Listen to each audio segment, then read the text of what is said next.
things from Jackson Arnold next season. But who's going to protect him?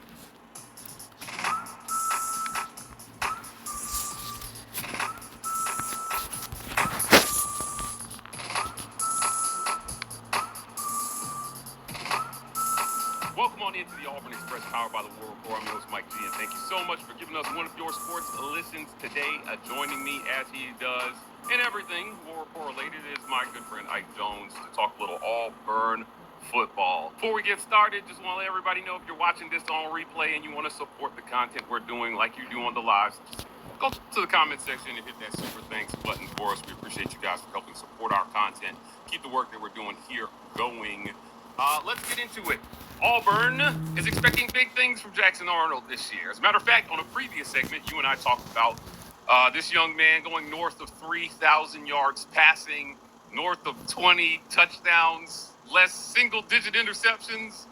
Those are lofty goals, and they're easier when you have protection. We're going to take a look today at that offensive line and what it potentially looks like game 1, August 29th versus Baylor. But talk to me, man. Is this offensive line going to be better than last year's offensive line? I know those guys weren't perfect.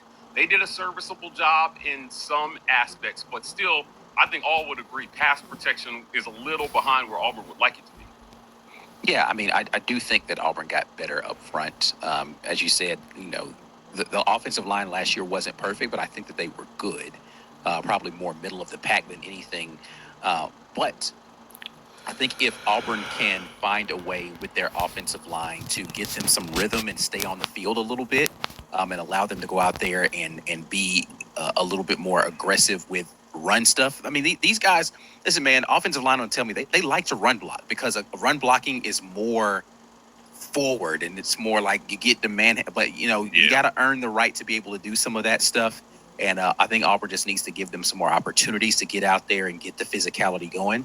But, yeah, I think that they can be a better group this season. Yeah, it's going to be interesting to watch what that line is going to be able to do. Now, what does that look like? We know that they had some pickups this offseason, and we're going to break this down here. I'm going to get your thoughts on Auburn's potential starting offensive line. Now, we put this graphic out on social media. Follow us on Instagram if you haven't seen this. But this is the projected started offensive line. Some familiar faces here and some new faces. Let's start with the familiar ones. Dylan Wade. This is a guy that when we sat down with our good friend Cole Kublick over there at Cube and Mac and Cube, that he really liked. Thought he had NFL potential. As a matter of fact, Dylan sat down with us at a fireside with Gunnar Britton and some of the other guys to talk about where he was at in his development. Coach Thornton has been on him. This has to be the year that Dylan Wade kind of comes into his own, doesn't it? Yeah, for sure. Dylan Wade, third year now at Auburn. I think this is the time for him. It's going to be his second season playing the guard spot. So he came in as a tackle, right? And he had to play a little bit of tackle last season because of some injury stuff and, trying to be available to do whatever Auburn needed. But as far as the pro profile for him, the tackle spot just doesn't fit because of his size. So they moved him inside to a more natural fit from a physical standpoint. And it was a difference for him because when he was at Tulsa before coming to Auburn, he was a tackle his entire career, right? And so it definitely is something that he has to learn, but he did admirably last year. He's just got to figure out how to come along a little bit more. But I think that he provides a leadership up front, right? He's one of the more senior guys on that offensive line that they're going to need to be able to hit the ground running game 1 versus Baylor. Yeah, again, a lot of guys, Auburn needs him to make the jump this year if they want to be a solid offensive line. Now, when we're talking about Dylan Wade last year, he graded out at a 67.1 overall on offense.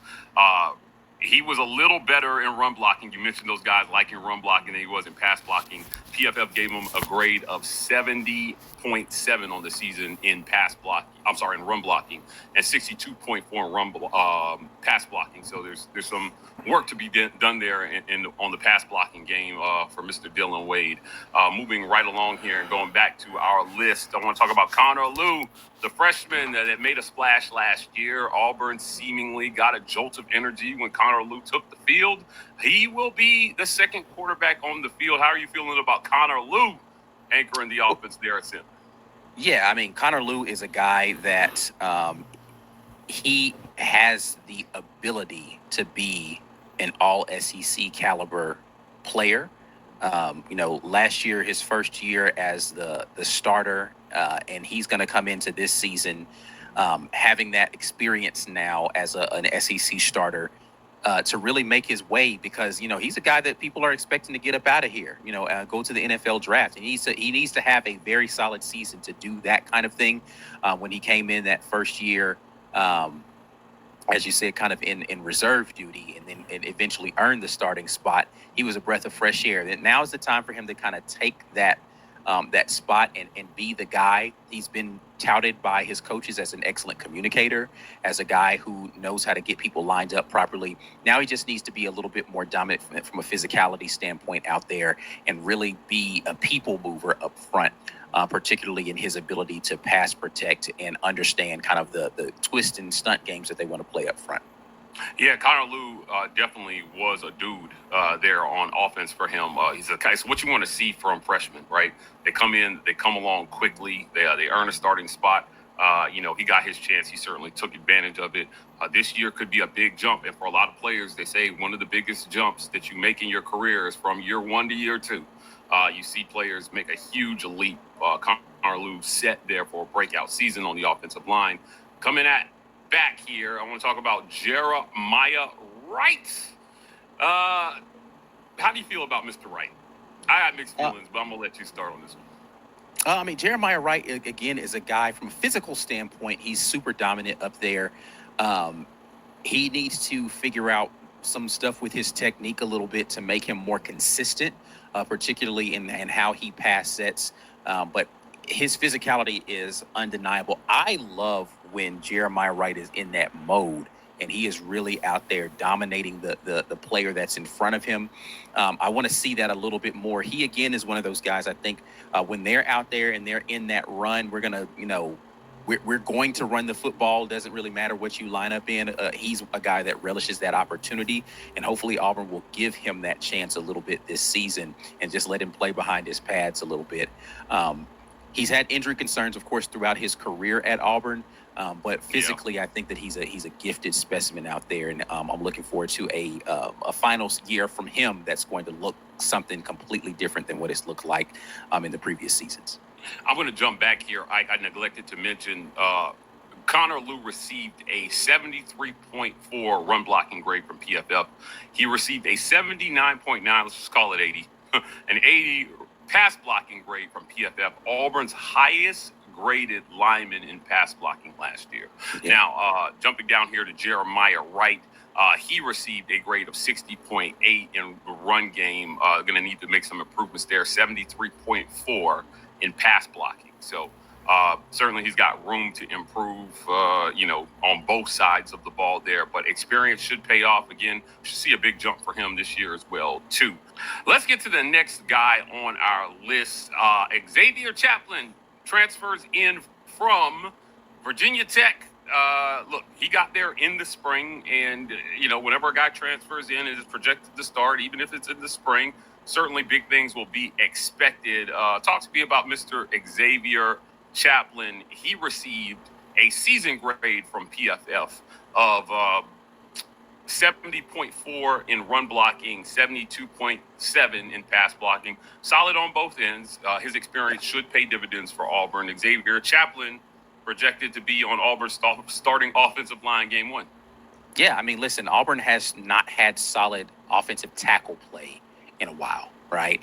Consistent solid, because, Xavier Miller, when he was healthy last year, and we'll talk a little bit about him when we get into the other tackle spot that's out there.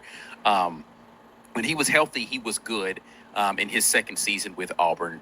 But Chaplin's a guy who's been successful at protecting quarterbacks for a few seasons now at a Power 4 program. You looked at the PFF grades, like for all the ones that you named for Auburn, it was like they're good at this one thing, and then they're kind of, there's a lot of room for improvement. Chaplin's pretty solid across the board at both of those things. And again, he's had the Power 4 experience for multiple seasons, being able to do that at Virginia Tech. I like where Auburn is with their offensive line with the addition of Chaplin, because again, the interior offensive line has been good, not great, but good for Auburn. when you add tackles that can be able to slow down some of these prolific pass rushers that you're going to see week in and week out of the SEC, you put yourself in a much better position, particularly with a quarterback who last year did not have that, right? Jackson Arnold just didn't have guys that were protecting his blind side. Now he's got a blind side protector that has done well at the Power 4 level. If they can play well as a unit, Chaplin's going to be a crucial piece to making sure Jackson Arnold stays inside that pocket and is able to deliver the ball to those receivers. Let's get to the last guy on our list. Mr. Mason Murphy transfers in from USC. Again, I mentioned every time a guy transfers in is projected to start immediately, and he's not taking a snap on the Plains. Some big things will be expected. So he'll be a part of Auburn's new look offensive line. You've got three guys here who, were there. And then you add two pieces that hopefully will add a lot of depth for you. If these guys as a unit collectively can stay healthy, I think we'll see some great things for them. What do you like about Mason Murphy? Listen, Murphy is a guy who came in with mixed results. I mentioned I was going to go back to the whole Xavier Miller thing. This is probably, when we get into fall, going to be one of the more hotly contested battles because Miller has the starting SEC experience. Murphy has performed really well when he was playing at the tackle spot. Struggled a little bit when he had to move around a little bit at USC and just wasn't as effective moving away from that right tackle spot.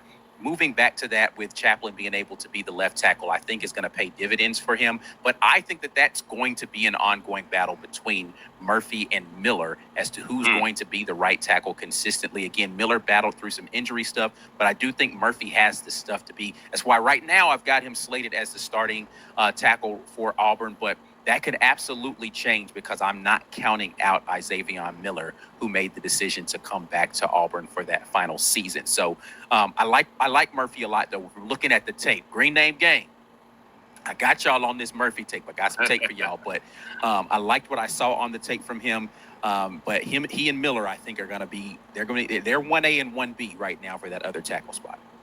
Okay, looking again at his season grades, PFF gave him a 60.4 in run blocking, 58.2 in pass blocking. So talent there, room for improvement. But again, if you parse that down though, and you look at the games where he was playing at tackle, at the right tackle spot, he played much better in those games. And so I think that moving back to the tackle is going to pay some dividends for him.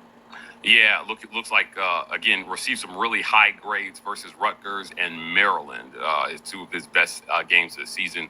Played pretty well against Nebraska as well, too.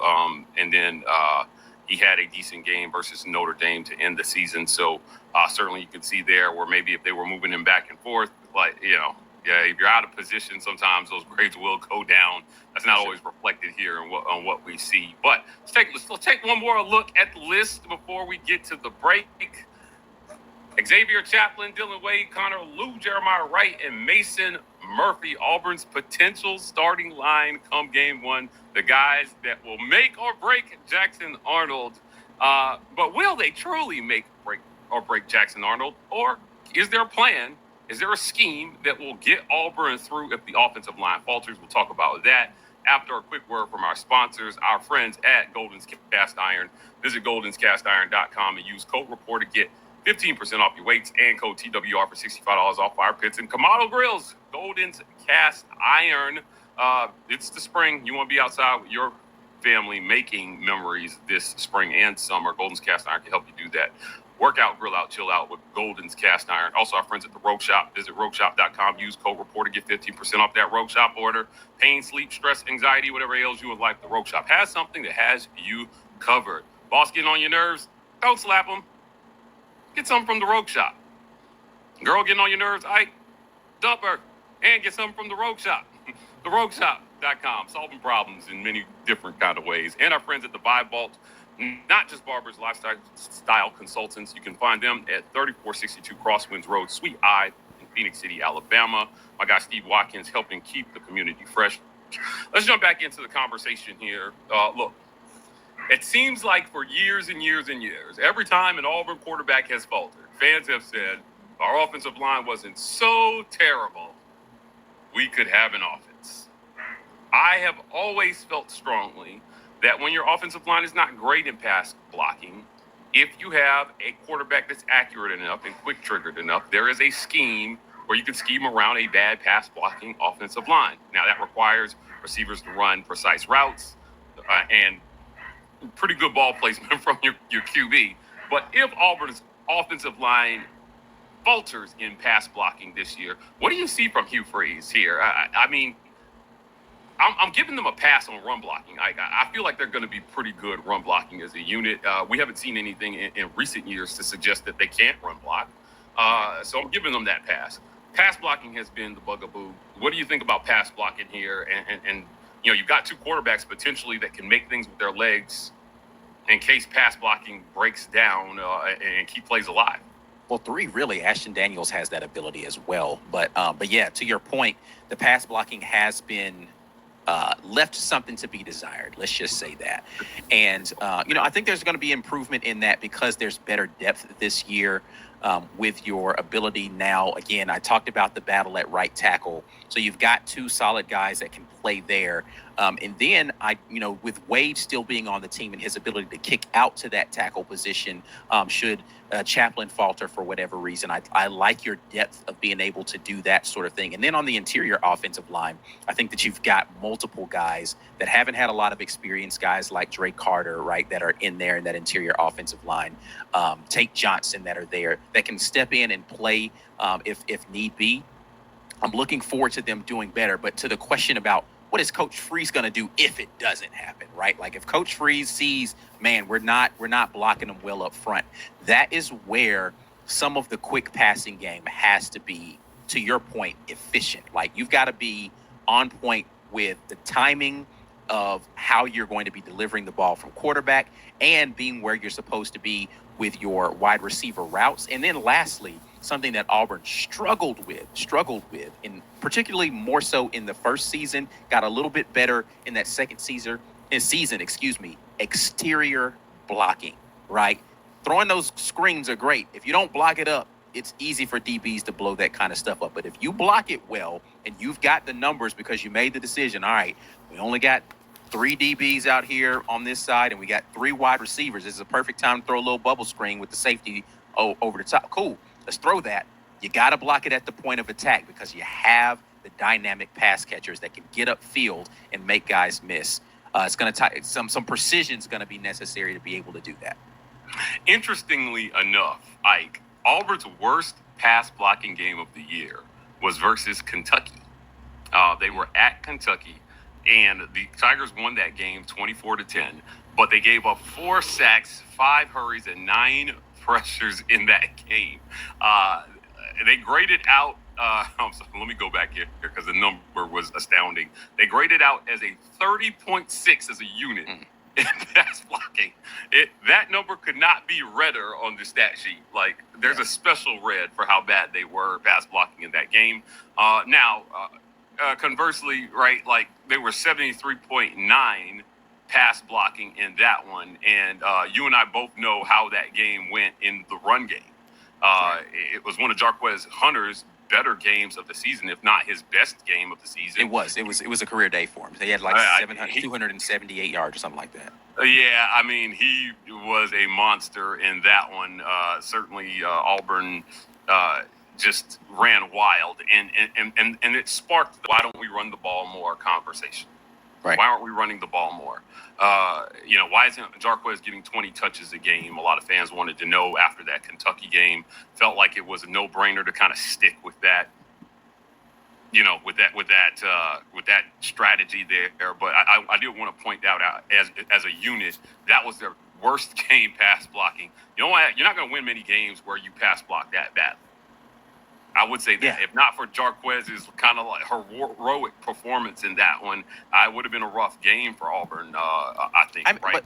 But the one thing about that, though, is they just it didn't work early in the pass game, but once they found the run game, they just kind of stuck with it. And they didn't get many opportunities to make the pass blocking grade get better. Like, it was bad early, and they were just like, all right, we're just not going to throw the ball no more. And the run game was working so well, it's like, well, we don't need to improve the pass game. Just keep running the ball, despite Hugh Freeze's like itchy trigger finger around the pass button. When I don't play video games, but if I did play video games, whatever the button was to select pass, he kept like, okay, or we'll hit run one more time.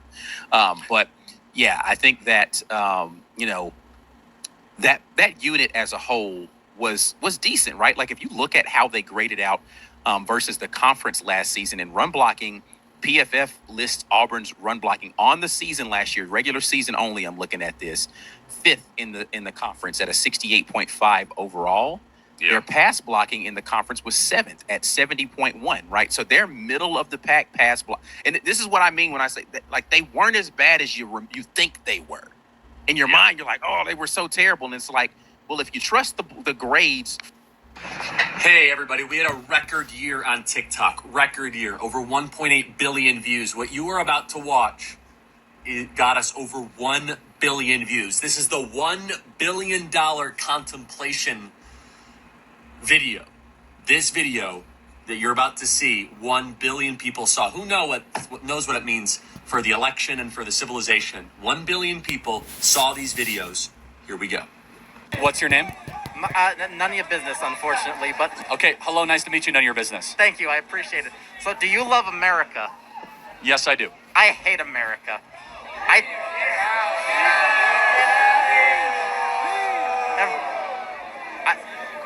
Every state in the USA should be an independent country. What do you think of this? Well, I just first have to ask, since you hate the country, do you plan to leave? What do you mean by that? Do you plan to go live in another country? No, I do not. Let me tell you something. Your face is an idiot. America is the only country where even those who hate it refuse to leave. That's how you know you live in a great country. Can you prove that? Well, thank you. May I have a hat? No. So let me ask you, none of your business. Who do you plan to vote for? I plan to vote for Kamala Harris. Why? I mean, you answered my question, so I'm done here. Like, there are people waiting. Can you tell me her greatest accomplishment? No, I can't. Can you tell me a single accomplishment? I cannot. I want to leave. Like.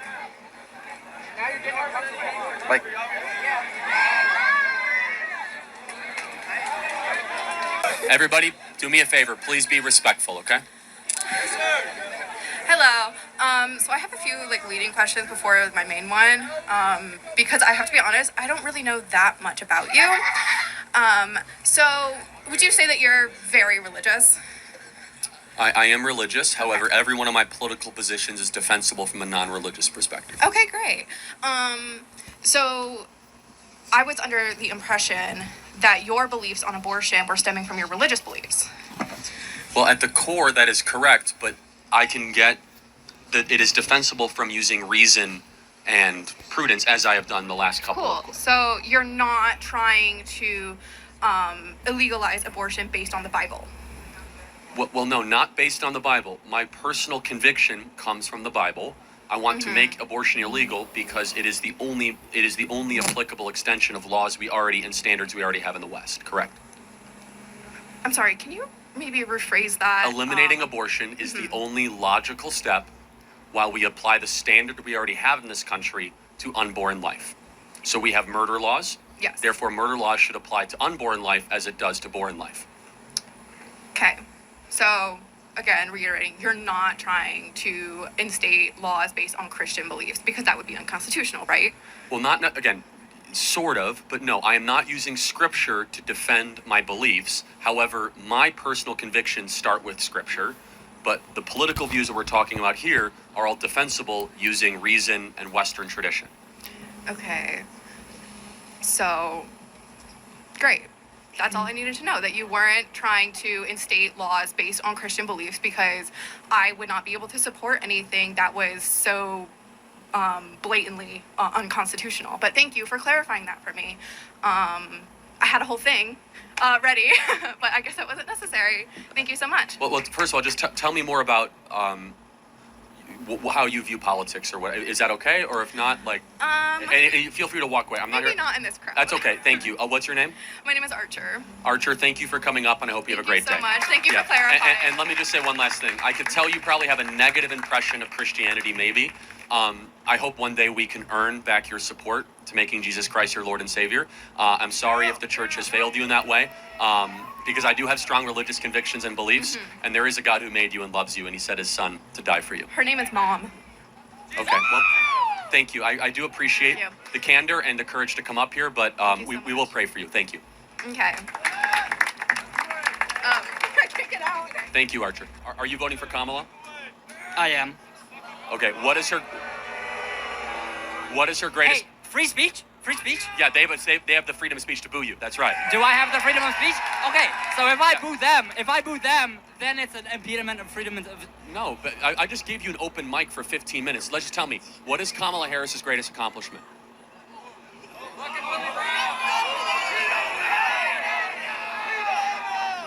See, that question, you can't, okay. The greatest accomplishment, that goes back to sort of establishing an extreme. I can't definitively say, oh, this is the greatest, though, like, absolute. Name an accomplishment of hers. An accomplishment of her? She got in, when she was the hey. Attorney General of California, she fought the insurance companies to decrease prices that they're not going to be price gouging. That's an accomplishment? Wow, okay. So that's worthy of your vote. You support price gouging? I'm curious. Well, no, I'm just curious. What has she done as vice president that makes you be like, that's my gal? What is the vice president's the vice president is just president of the Senate. They don't have much. Oh, that's interesting. If it's just a ceremonial role, why do we even have a VP? Well, that's not the point. I'm saying She was tasked to control the border. How has she done? the vice president doesn't control the border. They There's get portfolio projects from the president. She was given the portfolio project of the border. How has she done?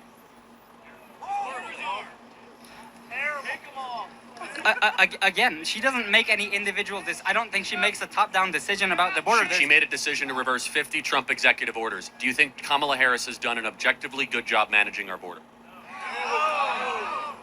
No. Okay. I appreciate the honesty.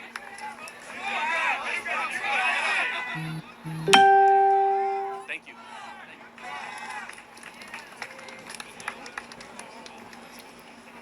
I will be voting for Trump. Good. And can I explain why? Please. So, Yes. under the Trump administration, my family, we've been renters. So under the Trump administration, when the economy was good, my family, they'd been saving up for a house. They had a good savings. They were making well. And over the last 4 years, their savings have been wiped out. Inflation has killed them. They're back to renting. They don't know if they'll ever be able to retire. So even though as a Christian, I might not agree with how Trump has been in a couple marriages, sleeps with a lot of women, and gets into all this personal drama, just simply based off the economy, I believe I have to vote for Trump. Well said. Thank you so much. Thank you. You want a hat? Tell your friends.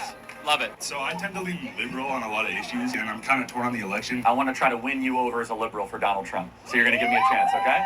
I will, sir. All right, okay. There are 3 things I want you to think about when voting for Trump. Number 1, home ownership. I imagine you want to own a home sometime in your life, right? Yes, sir. All right, in order to own a home, you would have to make $125,000 a year right now just to be able to get the mortgage. When Trump was president, it was $75,000 a year. Because Kamala Harris and Joe Biden have spent $6 to $7 trillion of unnecessary federal spending, which have inflated asset prices. The border. Under Donald Trump, the southern border was the most secure it was in American history, with border crossings at an all-time low. Under Kamala Harris, 10 million people have come across the southern border into this country. We have no idea who they are. They're coming into our communities. As a liberal, I imagine you don't like war, right? Under Donald Trump, it was the first president in 40 years where we had no new wars. Think about who is endorsing Kamala Harris. Dick Cheney, Leon Panetta, Liz Cheney. These are the warmongers of 20 years ago that got us into these wars. And this is why we're seeing Bobby Kennedy, Elon Musk, Tulsi Gabbard, people that are card-carrying Democrats, vote for Trump, because what's happening at the Democrat Party is it's a party of censorship, it's a party of war, a party of open borders that is against actual traditional liberal values. I agree. So which way are you leaning? Can I get a hat? That's a good answer. God bless. Thank you. Do you feel proud of yourself for debating college kids who are unprepared to speak in front of an audience like yourself? Do you think that's a little bit silly? Are you a voter? I am a voter. I'm Oh, a so registered I voter. vote and you vote. So I'm talking to voters of this country that will determine the future of Western civilization. That's what I'm doing here today. Yeah? Wait, hold on. How is it any different than a professor talking to you? Then a professor talking to you? Who are you? Comedy thing. It looked so ridiculous that I didn't even think it was real. Well, no, you could see. Look how popular Trump is on your campus. How does that make you feel? That's not comedy. That is a 5-alarm fire for Kamala Harris because she's probably going to lose Pennsylvania. But no, I just want to be clear. Is there something wrong with talking to voters? No, there's nothing wrong with talking. Well, that's to what we're voters. doing here today. It's an open I mic. think that you push a dangerous agenda. Such as? The way that you edit content and specifically frame it so that people look bad talking to you. The way that you edit your content. We post unedited content. How do you believe that it's okay to kill an animal when it's not okay to kill a child? You defend a child more. Some children die. Some children never make it out of the womb. Well, because human beings are human. A is A, and human beings are worthy of protection, and animals are not humans. What about milk? But animals are raped all the time. Cows are raped to produce milk. Yeah, to produce milk, a cow has to be impregnated. You think that cows are being raped? I gotta be honest. Yes. I've been doing this for 12 years. I've never heard that before. Yes, but they are raped because they're not referred to as being raped. They're said to be forcibly inseminated. How come that's okay, but raping a small child is not? I would not. Yeah. Welcome to Bull. I don't. Black men are more likely to be in prison Oh, yeah, so why do people go to prison? because they're in poverty and they have no other way to get. Okay, so they commit crimes. Why do they So wait, if you're commit so crimes? in poverty, we should give excuses for committing crimes? Yes. So like gangbanging is like a crime of necessity? Like they're so I'm- hungry they can't handle it. I'm talking about like crime that has to do with like getting food, getting stuff that you need to live. Right, but we have food stamps for anyone that needs it. So that doesn't exist. We have subsidized housing for anyone that needs it. So that doesn't exist. We have free healthcare for any poor person that wants it, called Medicaid. That doesn't exist. We also have welfare, cash for anyone that wants it. So that doesn't exist. So what is it they're missing? So it's not Right, like you but just get it's not a house. It's not a stuff thing, though, right? It's like you will not go hungry in this country. You I will think- not starve in this country. Yes, you will. There's like No, we have an you've been on obesity State problem. Street. We have an obesity problem, not a starvation problem in this country. What are you talking In about? State Street, if any one of those people went to the local Episcopalian church or Methodist church, they will get fed.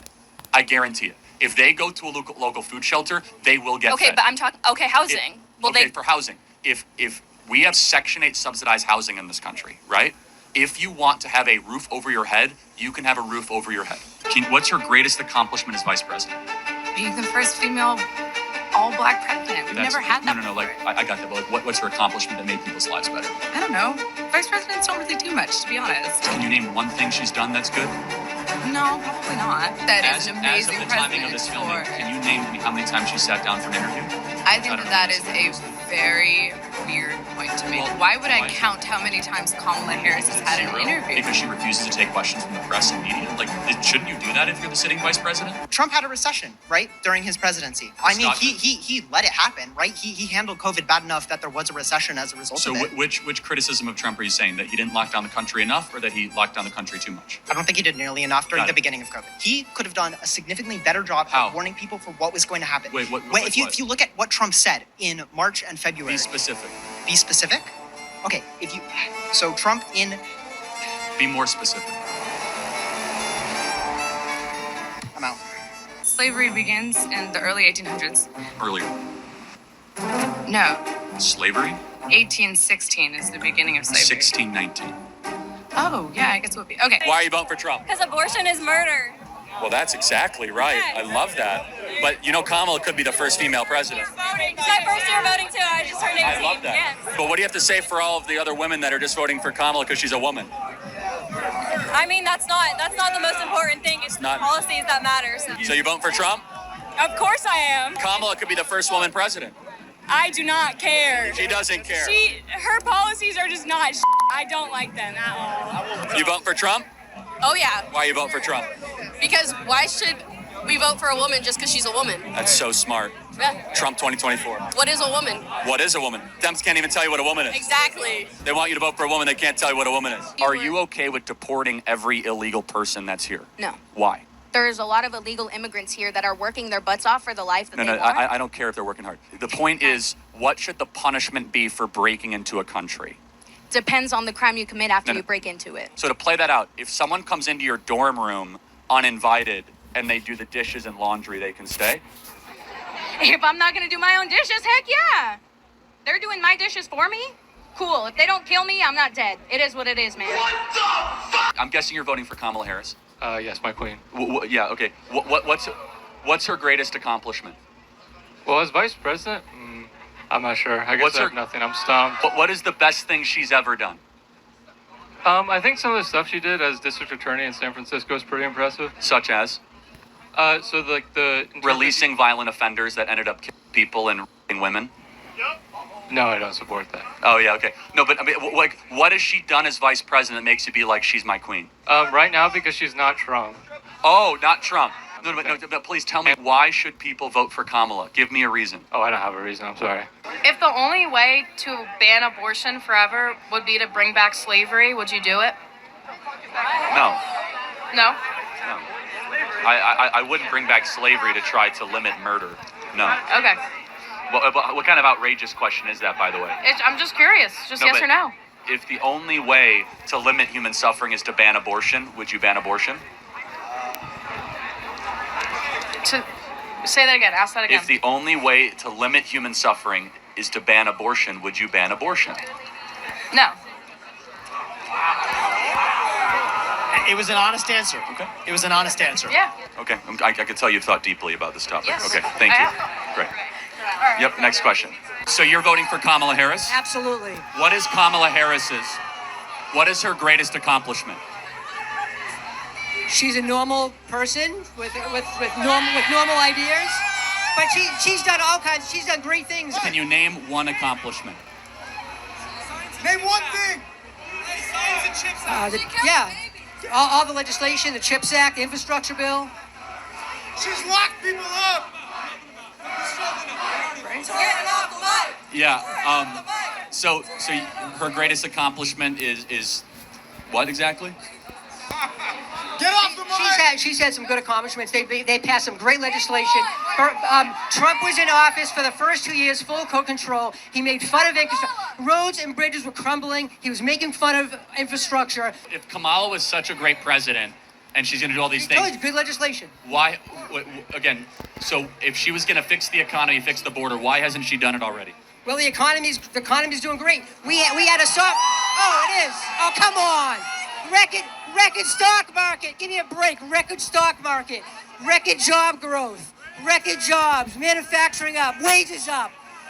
Someone is lying to you. They are lying to you. How many of you guys can afford a home right now? Oh. Nobody. How many of you guys can afford groceries? Oh, that was happening before her. That's been like that for decades. Nobody seems to care about that, huh? Here's your hat.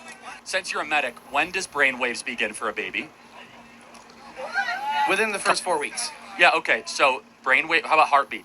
6 weeks. Right. So how is that not a life if it has a heartbeat and brainwaves? When you have this child inside you, right? The baby is supposed to. Oh, it's called a baby now.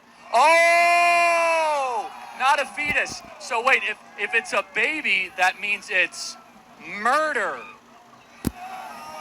So if you care about children. Oh, now it's a baby. We got him, everybody. You see, this is the key of the abortion argument. It's a fetus. It's a clump of cells. But every so often, they'll use the word baby. And you and I both know babies deserve constitutional protection. And where is the help murder. for them once they're born? The help? I'll tell you the help. We give them Medicaid. We give them charitable assistance. By the way, we know we have 2 million people on the adoption waiting list. 2 times as many people on the adoption waiting list than abortions every single year. How many people do you know actually adopted a child? A lot, actually. How many of you guys were adopted? A lot of people. Look at all these miracles of adoption around you. Praise God that your mom didn't have an abortion. Praise God your mom didn't have an abortion. Praise God your mom didn't have an abortion. These are all miracles that I'm glad that your mom had the courage to put you up for adoption and have somebody else raise you so that you could be here today and enjoy life. We are the crusaders of life. The Democrats are the cult of death. Why do you, as like a professional pundit, think it's fair to come to college campuses and debate like college freshmen? Like, doesn't that seem like kind of unfair to you? Well, hold on. I mean, let's stop talking down to college kids. I'm talking to voters, right? This audience will determine the future of America. And as you could see with my first dialogue, I'm not here to be adversarial. We disagreed. I let him have his points in. And as far as the fair standpoint, I have no notes.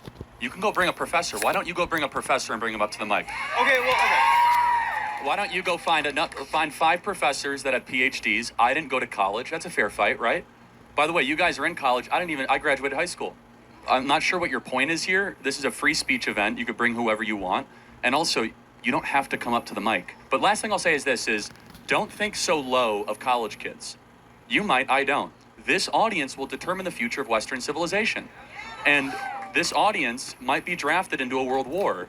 This audience is being used as pawns by people like John Tester and Kamala Harris to put their radical agenda. It's time that we start talking to the next generation, not talking down to the next generation. And that's what we're doing. You got to give me a good reason, at least 2, why you don't. He's racist. Yup, boo me. Thank you guys. Okay, so let me ask you a dumb question. Can you define what does it mean to be racist?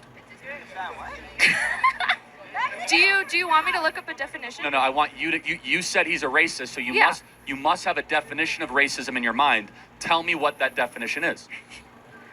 Okay, so, I'm gonna make you guys wait on this.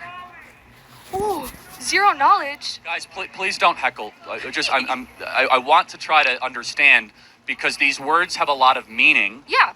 But you can't get. I know it's hard on the spot. I just want you to think about it because if you say Trump is a racist, you should be able to easily give a definition of what that word means. So it's hatred towards another race, right?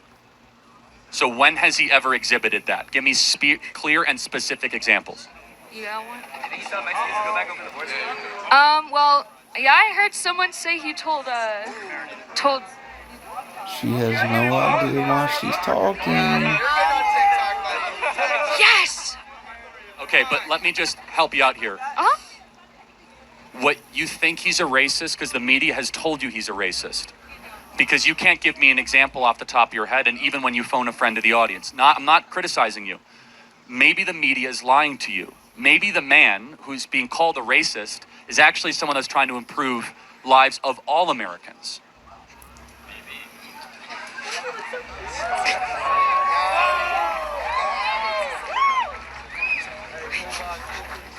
I think this is fun, guys, so. Right now, I am thinking of voting for Harris, but I am open to be proven otherwise. And because of that, my question for you is, what qualifications do you think Trump has that would make him fit to be president? Well, he's been president before, so that's a good qualification. And he was a great president. Of all the issues, which are the ones that are rank highest on your priority? Economy, jobs, housing? I mean, the real question was more about like abortion, but I don't want to ask about that because that's been asked so many different times. And that's okay. I do want to say, I think President Trump actually might be better on that issue than you realize. And I just want to make sure you understand. President Trump believes Nevada's law should dictate and determine. That's really interesting. Yeah, did you know that going in? No, I didn't. Yeah, and that's important. So understand, Charlie Kirk's opinions on abortion are not Donald Trump's opinion on abortion. I understand that, okay? yeah. So Donald Trump believes every state should be able to determine its abortion laws. If this state gets its way, which it probably will, you'll have no problem with abortions in this state. I don't like that. However, that is Donald Trump's position. So I just want to make sure you know that going into the voting booth. Yeah, okay. How many unarmed black people, on average, are by police a year? Well, I'd have to look up that statistic. Guess. Probably over 50%. Yeah, it's 15 people a year. 15. And that's not my number. That's the Washington Post that came up with it and did a national crime survey. And they even were generous and they said unarmed, meaning you had a nearby or you had a knife that you dropped. So you're talking about police for an incident that happens 15 times a year in a country of 350 million people. Well, how come, my question to you then, how come you see it so often on you don't. social media? Because that's a good question, Andrew, because you're being propagandized. You're being brainwashed is the name of this tour. And I'm here to tell you that you see it, so you actually don't see it as often as you think. This is emotional targeted videoing to have you think that something exists when it doesn't. We look at the data like, oh, it's 15 times a year, 15 times a year, and it's even lower than that. But do you know what does happen a lot every single year? Is that there's over 100,000 doses every single year. We don't talk about that. We don't. You know, we should. I totally agree, right? But yet we have this whole thing about police brutality, and no one can ever give me examples where there's too many police, and that's okay. I'm not just picking on you. Just in general, it's easy to get caught up in the abstractions. It's easy to get caught up in the parade